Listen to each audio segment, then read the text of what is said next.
ሰላም ጤና ይስጥልን አድማጭ ተመልካቾቻችን ሐምሌ 15 2018 ዓ.ም ያመሻሽ ዋና መረጃዎችን ይዤ መጥቻለሁ። መረጃና ዘገባዎችን እየተከታተላችሁ አብራችሁ እንድትቆዩ ነው በአክብሮት የምጋብዛችሁ። በዚህ ሰዓት የተለያዩ ወታደራዊ፣ ፖለቲካዊ እንዲሁም ደግሞ ዲፕሎማሲያዊ መረጃዎችን ወደ እናንተ አደርሳለሁ። በቅደም ተከተል መረጃዎችን እየተከታተላችሁ አብራችሁ እንድትቆዩ ነው በአክብሮት የምጋብዛችሁ። በርካታ መረጃዎችን ይዣለሁ። በወሎ ቀጠና እየተደረገ ያለውን ዘመቻ በተመለከተ በአቡነ ዮሴፍ ተራራ በአምባሰል ተራሮች እንዲሁም ደግሞ በምዕራብ ወሎ የበሽሎ ተፋሰስና የአባይ ሸለቆን ይዞ እየተደረገ ያለ መጠነ ሰፊ ወታደራዊ ዘመቻ በተመለከተ ያሉ አሁናዊ መረጃዎችን አደርሳችኋለሁ። እንዲሁም በምዕራብ አማራ ቀጠና በደጋዳሞትና በአዋሳኝ የጮቄ ተራራ ቀጠናዎች እየተደረጉ ያሉ የሳምንት ያለፋቸውን ዘመቻዎች በተመለከተም አጫጭር መረጃዎችን በዚህ ሰዓት ወደ እናንተ አደርሳለሁ። በትግራይ እንደዚሁ ሚስጥራዊ ስብሰባዎችን እንዲሁም ደግሞ ወታደራዊ፣ ፖለቲካዊ፣ ዲፕሎማሲያዊ ውሳኔዎችን የተመለከቱ መረጃዎችንም በዚህ ሰዓት ወደ እናንተ አደርሳለሁ። እየተከታተላችሁ አብራችሁ እንድትቆዩ ነው በአክብሮት የምጋብዛችሁ። በአጠቃላይ በሚዲያው እንግዲህ በብሔራዊ ሚዲያዎች የሚታየው አጠቃላይ የሚዲያዎች ስምሪት እንደሚያሳየው በህወሓትና በፌዴራል መንግስቱ መካከል ከፍተኛ የሆነ የቃላት ጦርነት እየተደረገ ነው የሚገኘው። ህወሓት በትግራይ ክልል በሁሉም አካባቢዎች በብልጽግና መቃብር ላይ የትግራይ ህልውና ይረጋገጣል፣ ጄኖሳይደሩን የብልጽግናን ከመቃብር በታች እናደርገዋለን የሚሉ የህዝብ ስብሰባዎችና የህዝብ መድረኮች እየተደረጉ ሲሆን በፌዴራል መንግስቱ የሚተዳደሩ ሚዲያዎች ደግሞ በዋናነት ህወሓት ላይ ያጠነጠኑ ተከታታይ ዘገባዎችንና መረጃዎችን እያሰራጩ ይገኛሉ። ከዚህ ጎን ለጎን አየር ኃይል እንደዚሁ በተጠንቀቅ ስለመቆሙ የሚወጡ መረጃዎች አሉ። ይሄ አጠቃላይ ክስተቱ ወደ ሰሞነኛ የጦርነት እንቅስቃሴዎች ያለውን ሁኔታ እያሳያል። መሬት ላይስ ምን ጉዳዮች አሉ ከሚለው ጋር በተያያዘ በብዙ ሺህ የሚቆጠሩ የሚሊሻ እና የአድማ ብተና አባላት ከተለያዩ አካባቢዎች ወደ ሰሜን ወሎ የቆቦና አለማጣ ግንባር እየተንቀሳቀሱ መሆኑን የሚገልጸውን መረጃ ጨምሮ ሌሎች አሁናዊ መረጃዎችን በአማራ ክልል በተለያዩ አካባቢዎች አደርሳችኋለሁ። እስከ መጨረሻው እየተከታተላችሁ አብራችሁ እንድትቆዩ በአክብሮት ጋብዛለሁ። ሀሳብ አስተያየት ቢኖራችሁ ጥቆማ ዜና@gmail.com ላይ ልታደርሱ ትችላላችሁ። በቀጥታ ወደ መረጃዎቹ ነው የሚሄደው። በኦሮሚያ ክልል በተለያዩ አካባቢዎች ያሉ አሁናዊ ሁኔታ የደህንነት ስጋቶችን የተመለከቱ አጫጭር መረጃዎችን ላድርስ።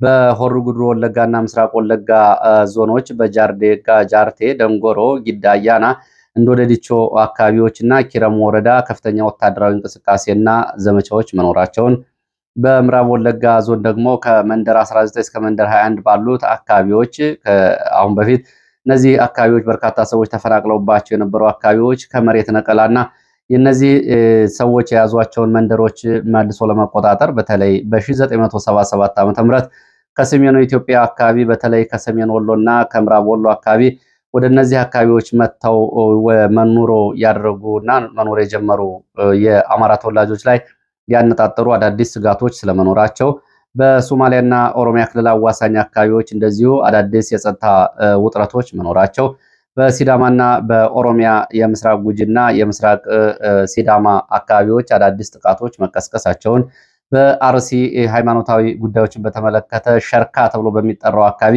አሁንም ከፍተኛ የጸጥታ ስጋት መኖሩን የሚገልጹ ምልክቶች ከየአካባቢዎቹ ወጥተዋል። በቀጥታ ወደ አማራ ክልል የግንባር መረጃዎች ነው የሚሄደው። በሰሜን ወሎ በራያ በዋግኽምራ አዋሳኝ ያለውን የኃይል ክምችትና የጦር መሳሪያ ስምሪት የተመለከቱ መረጃዎችን አስከትላለሁ።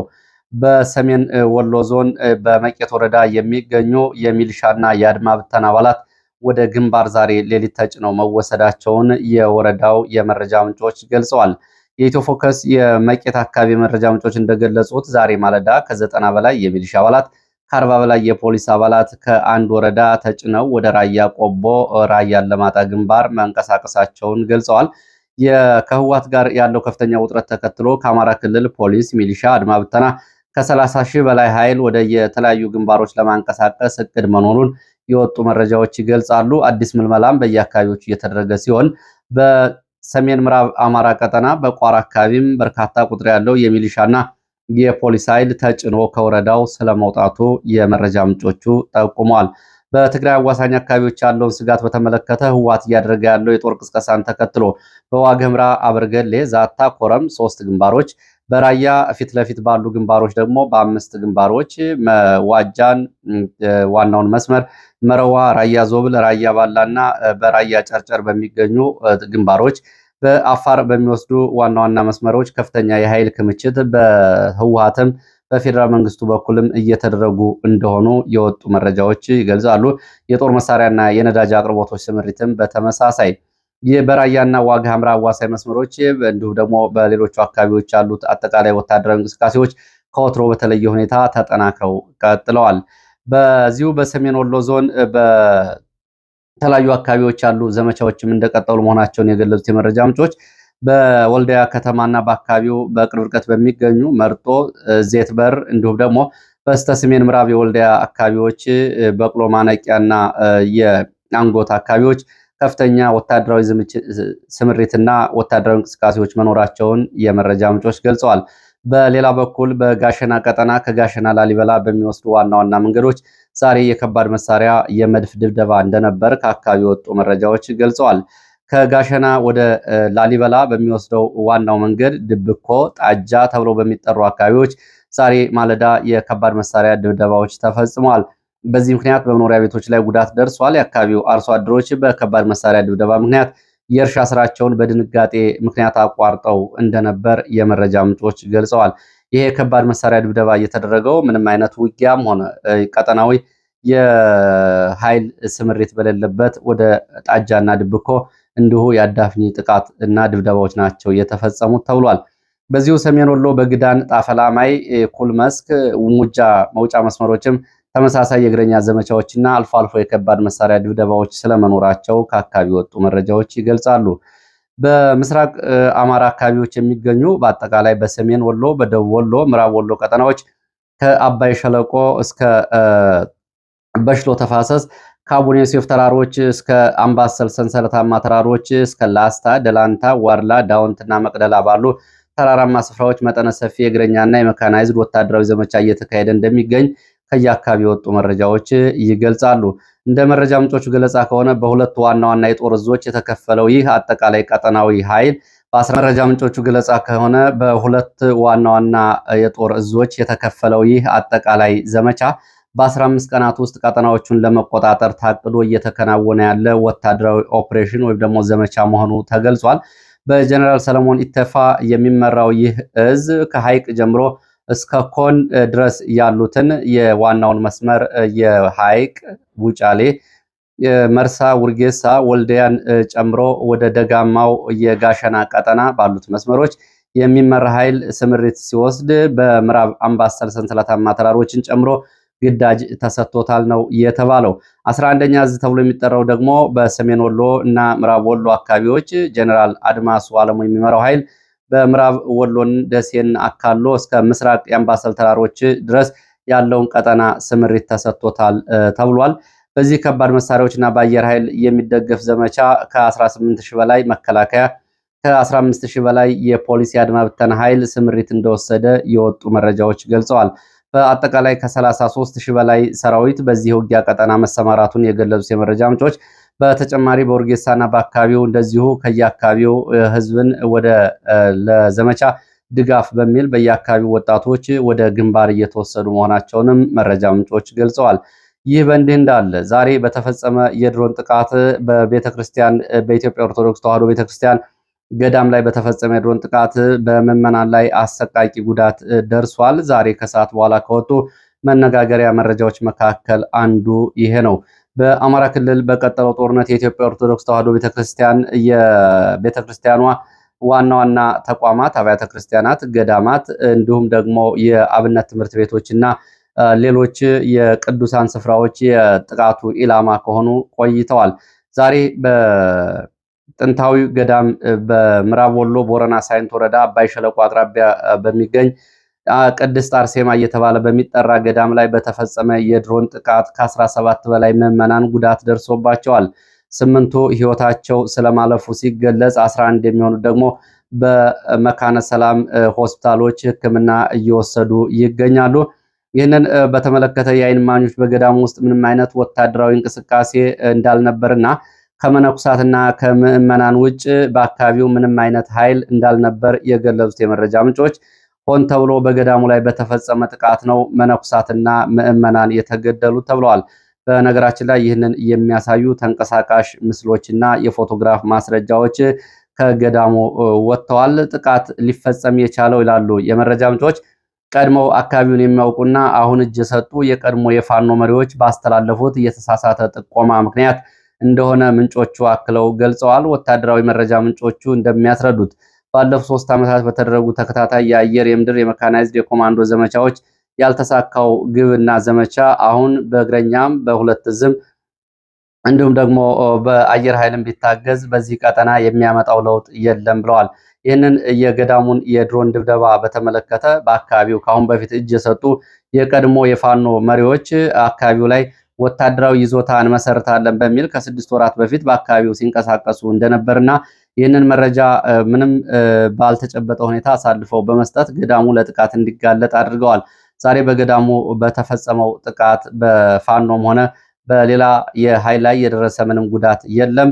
በጥቃቱ ከ17 በላይ የሚሆኑት የመነኩሳት ናቸው ጉዳት እየደረሰባቸው። ይህንን ማረጋገጥ የሚፈልግ ሰብአዊ መብት ተቆርቋሪ ካለ በኢትዮጵያ ኦርቶዶክስ ተዋሕዶ ቤተክርስቲያን በኩልም እንደዚሁ ጉዳዩን ማጣራት ካስፈለገ ባለው መዋቅር ማረጋገጥ ይቻላል። እንግዲህ በገዳማት ላይ ድብደባ ሲደረግ ይሄ መጀመሪያው አይደለም። ይህ ገዳም 2016 ዓ.ም በተመሳሳይ ድብደባ ተደርጎበታል፣ የከባድ መሳሪያ ድብደባ። ይሄ ቅድስት አርሴማ ገዳም የሚገኘው ከመካነ ሰላም ቦረና ወደ ምስራቅ ጎጃም ግንደወይን በሚወስደው የአባይ ድልድይ አቅራቢያ የሚገኝ ገዳም እንደሆነ ለማወቅ ተችሏል።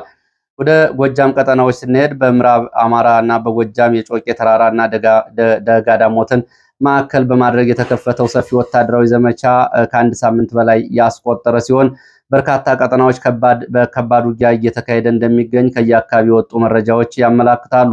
ጦርነቱ ከደጋ ዳሞት እስከ ደጋ ሰኚ፣ ማቻከል፣ ቢቡ ወረዳ፣ ደብረ ኢየሱስ፣ አብዛኞቹ የቋሪት ወረዳ አካባቢዎች፣ የሰከላ ኩታ ገጠም እንዲሁም የዋሸራ በሞጣ ወደ ደጋ ዳሞት በሚወስዱ መስመሮች ጨምሮ በ6 ዋና ዋና አቅጣጫዎች እና በተለያዩ ንዑስ አቅጣጫዎች እየተደረገ ይገኛል። ባለፈው ሳምንት በቋሪት ወረዳ የተካሄደውን የመከላከያ የሚሊሻ ስብሰባ ተከትሎ የተጀመረው ይህ መጠነ ሰፊ ዘመቻ በሮኬት በቢኤም በመድፍና በሌሎች ከባድ መሳሪያዎች የታገዘ እንደሆነ ይታወቃል። በተለይ በከፍተኛ ተራራማ ቦታዎች ላይ ከባድ ውጊያዎች እንደቀጠሉ ሲሆን በትላንትናው ዕለትም ከቋሪት ጠጠር ማርያም ወደ ዋሸራ ስምሪት ላይ ከነበረ ኃይል ጋር ገረገራ ተብሎ በሚጠራ አካባቢ ለሰዓታት የቆየ ጠንካራ ውጊያ ተደርጓል። በሌላ በኩል ባለፈው ሳምንት መጀመሪያ ላይ በወታደራዊ ስምሪት ተይዘው የነበሩ ቦታዎችን ፋኖ መልሶ መቆጣጠሩን አስታውቋል። ለምሳሌ በደጋ ዳሞት፣ በቋሪት፣ በዋሸራ፣ በማቻከል ቢቡኝ ወረዳዎችና ማቻከል አካባቢ የነበሩ ይዞታዎችን መልሶ ፋኖ ስለመቆጣጠሩና በ6ቱ ወረዳዎችና በጮቄ ተራሮችን ማዕከል አድርገው በሚገኙ አካባቢዎች ያለው ሁኔታ ለመቆጣጠር እንደቻለ አሳውቋል። ከነዚህ መካከል ደንበጫ ወረዳ የሚገኙት እንደ አንጀኔና ገሊላ ወደ ደጋዳሞት የሚያስገቡ መንገዶችና አካባቢዎችን፣ ቢቡኝ አካባቢ እንደዚሁ በደብረ ኢየሱስና በተለያዩ አካባቢዎች ያለውን የወታደራዊ እንቅስቃሴና እግረኛ ኃይል በአጸፋ ምላሽ ስለመመከቱ ፋኖ አስታውቋል። እስካሁን በውጊያው ምክንያት በፋኖም ሆነ በመከላከያ ላይ የደረሰው አጠቃላይ አሃዛዊ ጉዳት በውል አልታወቀም። በ6ቱም አካባቢዎች ግን ከ11 በላይ ሲቪሊያኖች መገደላቸውና ንብረት መውደሙን የሚገልጹ መረጃዎች ወጥተዋል። ወደ ሌሎች መረጃዎች ስቀጥል በትግራይም ፖለቲካ የተመለከተ መረጃ ነው። ሚስጥራዊ ስብሰባ መደረግና የፖለቲካ አቅጣጫና ውሳኔ መደረጉን የሚገልጽ መረጃ ወጥቷል። በወቅታዊ የኢትዮጵያና የትግራይ ፖለቲካ የወደፊት ዕጣ ፈንታ ላይ ያተኮረ ሚስጥራዊ ስብሰባ በቨርቹዋል መደረጉን የሚጠቁም መረጃ ነው ለኢትዮ ፎከስ እየደረሰው። ትላንትና ሐምሌ 14 2018 ዓ.ም አመሻሹን ለ1 ሰዓት ተኩል ቆይቷል በተባለው በዚህ የቨርቹዋል ስብሰባ ላይ የትግራይ ዋና ዋና ወታደራዊ ፖለቲካዊ መሪዎች፣ በውጭ ሀገራት የሚገኙ የህወሓት የዲያስፖራ ተወካዮች እንዲሁም የሚዲያና የፖለቲካ አክቲቪስቶች ተሳትፈዋል ነው የተባለው። እንደ መረጃ ምንጮቹ ዘገባ ከሆነ በስብሰባው ላይ በዋናነት በአምባሳደር ፍስሐ አስገዶም የቀረበው የኢትዮጵያን ማዕከላዊ መንግስት ማዳከምና መበተን ቀጥሎ ሊወሰዱ ስለሚገባቸው ስልታዊ እርምጃዎችና አጠቃላይ የፖለቲካ አቅጣጫዎች ሐሳብ ቀርቦ ውይይት ተደርጎበታል ተብሏል። አምባሳደር ፍስሐ አስገዶም ባቀረቡት የፖለቲካ አቅጣጫ መሰረት ማዕከላዊ መንግስቱ በፍጥነት የሚበተን ከሆነና በቀጣዮች ወራት በፍጥነት የመበተን ስራው በጋራ ከሌሎች ኃይሎች ጋር ከተሰራ በኋላ ይህንን አጋጣሚ በመጠቀም ትግራይ እስከ ጎንደር መተማ ድረስ እንዲሁም ደግሞ እስከ ወልዲያ ድረስ ያሉትን መሬትና ወሰኖች በመያዝ በፍጥነት ራሱን የቻለ አዲስ ሀገር መሆን አለበት የሚል ሐሳብ አምባሳደር ፍስሐ አስገዶም አቅርበዋል። አምባሳደር ፍስሐ አስገዶም ያቀረቡትን ሐሳብ ብዙዎቹ ተሳታፊዎች እንደተስማሙበት የመረጃ ምንጮቹ ገልጸዋል። የስብሰባውን በተመለከተ ተሳታፊ የመረጃ ምንጮች እንደገለጹት በዚህ ስብሰባ ላይ ትግራይን አዲስ የምስራቅ አፍሪካ ሀገር አድርጎ የማዋለዱ ጉዳይ በፍጥነት ሊሰራበት ይገባል የሚለውን የአምባሳደሩን አቅጣጫ ሁሉም ተሰብሳቢዎች ተቀብለው ተስማምተዋል ነው የተባለው። ሌላው ከመቀሌ ከወጡ መረጃዎች መካከል ደግሞ በመቀሌ የህወሓት ከፍተኛ ቁልፍ ባለስልጣን አለም ገብረዋህድ የዘንድሮ ክረምት ዝናብ በትግራይ አካባቢ ዝቅተኛ በመሆኑና ድርቅ የሚከሰት በመሆኑ በርካታ የትግራይ ወጣቶች ህወሓትን በመቀላቀል ሰራዊቱ ከፍተኛ ምግብ ወደሚያገኝበት ወደ መሃል ሀገር ዘመቻ እንዲያደርግ በሚል ድርቁን የትግራይ ወጣቶች በዚህ መንገድ ሊያልፉት እንደሚገባና የምግብ እጥረታቸውን ከትግራይ ውጭ በመውጣት በተለያዩ የኢትዮጵያ አካባቢዎች አማራ ክልልን ጨምሮ ባሉ አካባቢዎች በመሄድ የምግብ እጥረታቸውን መቅረፍ ይችላሉ የሚል አማራጭም አቅርበዋል። ይህም እንግዲህ በጣም የሚገርም መረጃ ነው። ሌላው የትግራይ ምክትል ፕሬዝዳንትና የህወሓት ምክትል ሊቀመንበር አቶ አማኑኤል አሰፋ የትግራይ ህዝብ ብሔራዊ ህልውና ሊረጋገጥ የሚችለው በአብይ አህመድ አገዛዝ መቃብር ላይ ብቻ ነው ሲሉ በጽኑ ተናግረዋል። አቶ አማኑኤል ይህንን ያሉት በአድዋ ከተማ ዛሬ ከአካባቢ ነዋሪዎች ጋር ባደረጉት ስብሰባ እንደ ህዝብ በፍጹም አንጠፋም የሚል መፈክር በተዘረጋበት የስብሰባ መድረክ ላይ ነው። በዚህ መሪ ቃል በተካሄደው ህዝባዊ ስብሰባ ላይ የፕሪቶሪያው ስምምነት ስለመጣሱና የፌዴራል መንግስቱ የፕሪቶሪያውን የሰላም ስምምነት መጣሱንና የህወሓት ህጋዊ ሰውነትን በመሰረዝ ስምምነቱ ከግለሰቦች ጋር እንደተፈረመ አድርጎ ማቅረቡ ጸረ ሰላም አቋሙ ነው ሲሉ አቅርበዋል። በወታደራዊ ስጋትን በተመለከተ እንደዚሁ አገዛዙ ያልተጠናቀቀውን የትግራይ ህዝብ ከምድረገጽ የማጥፋት ዓላማ ለማሳካት አዳዲስ ወታደራዊ ዝግጅቶችን ማጠናቀቁና ህዝባዊ አመኔታን ለማጣት በማጥቆር ዘመቻ እያካሄደ ይገኛል ብለዋል። የጊዜያዊ የፌዴራል መንግስቱ በተናጠል በሚወስዳቸው እርምጃዎች በጀት፣ ደመወዝ በመከልከል እንዲሁም የክልሉ ግዛትን በማስቆረስ የትግራይን ህልውና አደጋ ላይ በመጣሉ በይደር ቆይቶ የነበረው መንግስት ወደ ስራ እንዲመለስ መወሰኑን አማኑኤል አሰፋ ገልጸዋል። በመላው ዓለም የሚኖሩ የትግራይ ተወላጆችና ወዳጆች ህልውናቸውን ለማረጋገጥ ለዚህ ዘመቻ ከጎናቸው እንዲሰለፉ ጥሪ አቅርበዋል። ያው እንግዲህ ከላይ አምባሳደር ፍስሐ አስገዶም ካቀረቡት ጋር የተያያዘ ወቅታዊ ዝግጅት ነው እየተደረገ ያለው። ሌላው ከዚህ ጋር በተያያዘ ሳልሳይ ወያኔ ትግራይ ተብሎ የሚጠራው ፓርቲ በኢትዮጵያ መንግስትና በህወሓት መካከል አዲስ የጦርነት ደመና እያንዣበበ መምጣቱን በመጠቆም በጠቅላይ ሚኒስትር አብይ አህመድ የሚመራው የፌዴራል መንግስቱ ጥብቅ የሰላም ጥሪ ሲል ደብዳቤ መጻፉን በይፋዊ መረጃው አስታውቋል። ፓርቲው በኢትዮጵያ መንግስትና በህወሓት መካከል አዲስ ጦርነት እንዳይቀሰቀስ በመከላከልና የትግራይን ህዝብ ህገ መንግስታዊ ጥያቄዎች ያለምንም ቅድመ ሁኔታ መመለስ በሚል ለአብይ አህመድ ደብዳቤ መጻፉን ከወጣው መግለጫ ላይ ለመመልከት ተችሏል። ያለፈው ጦርነት ያስከተለው ሰብአዊ፣ ኢኮኖሚያዊ ውድመት ሳይሻሻል በአሁኑ ወቅት በኢትዮጵያ መንግስትና በህወሓት የውጭ ኃይሎች መካከል አዲስ ጦርነት ስጋት ጫፍ መድረሱ እጅግ አሳሳቢ መሆኑን ሳልሳይ ወያኔ ገልጿል። ሊቀሰቀስ የሚችለው ማንኛውም አዲስ ጦርነት የአካባቢውን የዓለምን ኃይል መንግስታት አዳዲስ የጦር መሳሪያዎች የሚያዩበት የውክልና ጦርነት በመሆኑ ትግራይ በመላው ኢትዮጵያ እንዲሁም በምስራቅ አፍሪካ ላይ ከፍተኛ ጥፋት ያመጣባታል ሲል አስጠንቅቋል። ሳልሳይ ወያኔ የኢትዮጵያ መንግስት ጦርነቱን ለማስቀረት፣ ሰላም ለማረጋገጥ የትግራይን ህገ መንግስታዊ ግዛት እንዲያከብር እና የተቋቋመውን ህገ መንግስት መዋቅሮች እንዲመልስ፣ ተፈናቃዮችን እንዲመልስ፣ የትግራይ ተወላጆች ሰብአዊ መብቶችን እንዲያከብር፣ ለትግራይ ህዝብ የዕለት ተዕለት ኑሮ ወሳኝ የሆኑ ማህበራዊ ኢኮኖሚ አገልግሎቶችን የበጀት ጉዳዮችን ጨምሮ በስራ ላይ እንዲያውል፣ የህዝቡን እውነተኛ ጥያቄዎች ከህወሓት ወይም ከሌሎች የፖለቲካ አካላት ጋር በማያያዝ ላለመመለስና ለሌላ ጦርነት ምክንያት ማድረግ አደገኛ መሆኑን ፓርቲው ገልጿል። ህዝቡ ዳግም ወደ እልቂትና ውድመት የሚወስደው ጦርነት መንገድ እንደማይቀበለው በማስታወቅ የፌዴራል መንግስቱ የጦርነት እንቅስቃሴዎችን በአስቸኳይ እንዲያቆም እንደዚሁ ጠይቋል። ያው እንግዲህ የህወሓት ግልባጭ ነው ይሄ ፓርቲ። በይዘት ደረጃ ህወሓት የሚያደርገውን መሰረታዊ ወታደራዊ እንቅስቃሴ አልተቃወመም። ይሄ እንግዲህ ትግራይን ለመገንጠል የሚንቀሳቀስ ፓርቲ እንደሆነ ይታወቃል። በህወሓትም የካቢኔ ድልድል በክልሉ ስልጣን ተሰጥቶታል። ወደ ሌሎች መረጃዎች እንሄዳለን። የቱርክ ፓርላማ በሶማሊያ የሚገኘውን የሀገሪቱ ጦር ቆይታ ጊዜ ለተጨማሪ 2 ዓመታት እንዲራዘም መፍቀዱን የሚገልጹ መረጃዎች ወጥተዋል። የቱርክ ፓርላማ በፕሬዝዳንት ታይብ ኤርዶጋን የቀረበውን ጥያቄ በመቀበል በሶማሊያ የሚገኘው የሀገሪቱ የጦር ቆይታ ጊዜ ለተጨማሪ 2 ዓመታት እንዲራዘም ውሳኔ አሳልፈዋል። በዚህ ውሳኔ መሰረት ከሐምሌ 2018 አሁን ከያዝነው ጊዜ ጀምሮ ሊጠናቀቅ የነበረው የሰራዊቱ ተልዕኮ እስከ ሐምሌ 2020 በኢትዮጵያ አቆጣጠር እንዲራዘም ተፈቅዷል። ይህን ስምሪት ማራዘም የቱርክ ወታደራዊ አባላት በሶማሊያ በመቆየት ሀገሪቱ የምታደርገውን የጸረ ሽብር የባህር ላይ ውንብድናና ሌሎች የደህንነት ስጋቶችን የማስወገድ ጥረት እንዲደግፉ መንገድ የሚከፍት ነው ተብሏል።